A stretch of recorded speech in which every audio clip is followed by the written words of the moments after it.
दोस्तों आज की इस स्टोरी में हम बात करने वाले हैं एक ऐसे बॉलीवुड एक्टर की जिनसे एक ही रात में उनके माँ बाप और बहन सब कुछ छिन गए और वो अनाथ हो गए। जी हाँ दोस्तों, हम बात कर रहे हैं 90s की फिल्मों के सुपरस्टार कमल सदाना की। आखिर क्यों इनके पिता ने इनके 20वें जन्मदिन पर इनकी माँ और बहन की गोली मारकर हत्या कर दी और इन पर फायरिंग करने के बाद उन्होंने खुद को गोली मार ली। आखिर ऐसी क्या बात थी जिसके कारण इनके पिता ने अपने पूरे परिवार को मौत के घाट उतार दिया? ये सब बातें जानने के लिए बने रहिए हमारी वीडियो में अंत तक।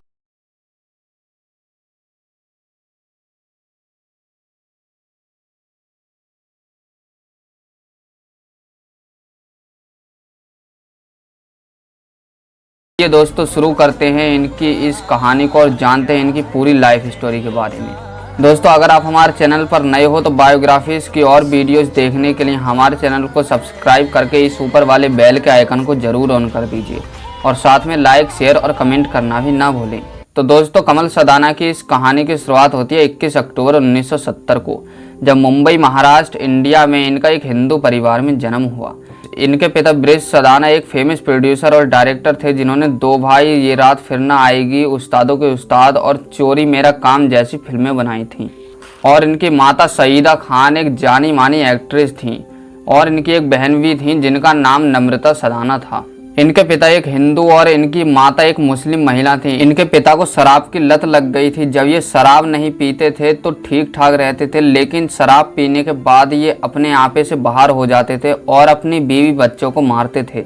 इनके माता पिता के बीच अक्सर झगड़े होते रहते थे और इनके पिता के पास एक लाइसेंस्ड रिवॉल्वर भी थी जिससे वो इन्हें डराते थे। कमल सदाना बताते हैं कि जब वो 10 साल के थे तब इनके पिता घर पर काफ़ी शराब पीकर आए थे और इनके माता पिता के बीच फिर से झगड़ा हो गया।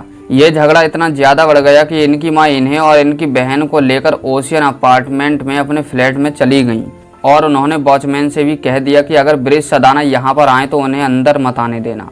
लेकिन ब्रिज सदाना जब वहाँ पर आए तो उनके हाथ में रिवॉल्वर थी और फिर वॉचमैन भी उन्हें नहीं रोक पाया।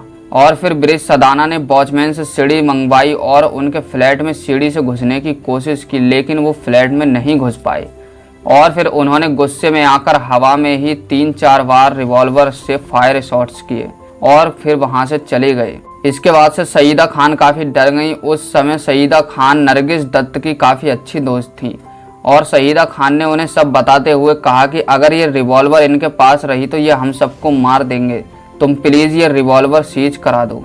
और फिर नरगिस दत्त ने अपने पति सुनील दत्त से कहकर पुलिस की मदद से ये रिवॉल्वर सीज करा दी। फिर ब्रिज सदाना ने 10 साल बाद पुलिस से ये रिवॉल्वर फिर से निकलवा ली। दरअसल उन्होंने पुलिस में ये अर्जी दी थी कि उनके पास टेररिस्ट के धमकी भरे कॉल आ रहे हैं और उन्हें अपने परिवार की हिफाजत के लिए इस रिवॉल्वर की ज़रूरत है। इसके कुछ दिनों के बाद 21 अक्टूबर 1990 को कमल सदाना का 20वां जन्मदिन आया। अब कमल 20 साल के हो चुके थे और उन्हें इस बात की काफ़ी ज़्यादा खुशी थी और इन्होंने सुबह से ही अपने बर्थडे के सेलिब्रेशन की तैयारी शुरू कर दी थी। उस दिन भी सुबह के समय इनके माता पिता के बीच किसी बात को लेकर फिर से झगड़ा हुआ था। फिर शाम के वक्त कमल सदाना अपने दोस्तों के साथ ऊपर अपने कमरे में केक काटने की तैयारी करने लगे और नीचे इनकी माँ और बहन भी इनके बर्थडे की तैयारी कर रही थी। तभी नीचे से इनके माता पिता के बीच फिर से झगड़े की आवाज़ें आने लगीं, लेकिन कमल सदाना ने इनके रोज़ के झगड़ों की वजह से ज़्यादा ध्यान नहीं दिया। तभी नीचे से 2 गोली चलने की आवाज़ आई और कमल अपने दोस्तों के साथ फौरन नीचे गए और इन्होंने देखा कि इनकी माँ और बहन खून से लथपथ नीचे पड़ी थीं और इनके पिता बहुत ज़्यादा नशे में थे। तभी इनके पापा ने इन पर भी एक गोली चलाई जो इनके कान के पास से होती हुई इनकी गर्दन को छूती हुई निकल गई और ये वहीं पर गिर गए। फिर उन्होंने एक गोली और चलाई जो कमल के दोस्त के पैर में लग गई। इसके बाद इन चारों पीड़ितों को हॉस्पिटल ले जाया गया जहां पर इनकी मां और बहन को मृत घोषित कर दिया गया। फिर जब कमल सुबह को हॉस्पिटल से अपने घर वापस आए तो उन्हें पता चला कि इनके पिता ने भी अपने मुंह में रिवॉल्वर रख के खुद को गोली मार ली और आत्महत्या कर ली। इस सब इंसिडेंट का कमल के दिमाग पर बहुत गहरा सदमा लगा क्योंकि इनके बर्थडे के दिन ही इनका पूरा परिवार मौत के घाट उतर गया। इसके बाद ये खोए खोए रहने लगे और फिल्म इंडस्ट्री में यहाँ वहाँ ऐसे ही घूमते रहते थे और किसी से कोई काम भी नहीं मांगते थे, हालांकि इन्हें काम की ज़रूरत थी। और कहा जाता है कि इनकी दिमागी हालत के लिए इन्हें रिहैब भी जाना पड़ा था। इस इंसिडेंट से इन्हें उभरने में 2 साल लग गए और फिर इन्होंने 1992 में काजोल के साथ फिल्म बेखुदी से बॉलीवुड में डेब्यू किया।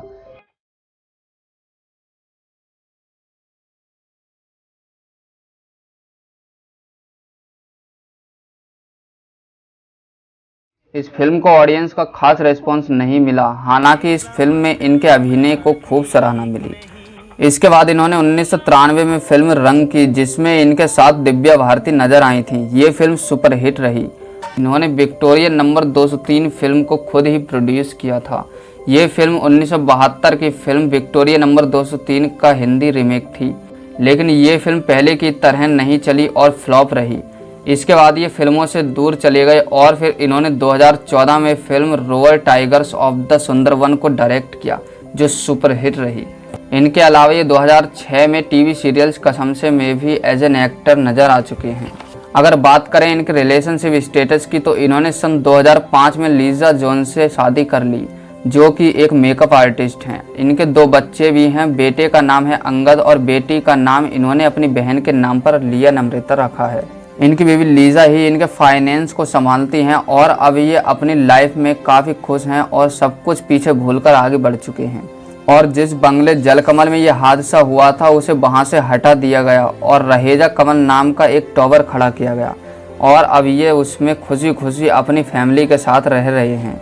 अक्सर लोग बातें करते हैं कि हमारे पास ये नहीं वो नहीं, लेकिन अगर कमल सदाना को देखा जाए तो इन्होंने तो अपनी लाइफ में एक टाइम पर अपना सब कुछ खो दिया, लेकिन फिर भी इन्होंने अपने आप को संभाला और दोबारा से अपनी ज़िंदगी शुरू की। तो दोस्तों, ये थी कमल सदाना की लाइफ स्टोरी।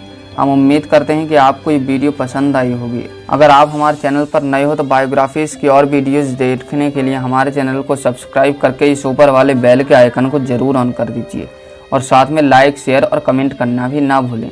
आपका बहुमूल्य समय देने के लिए बहुत बहुत धन्यवाद। मिलते हैं नेक्स्ट स्टोरी में, तब तक के लिए बाय।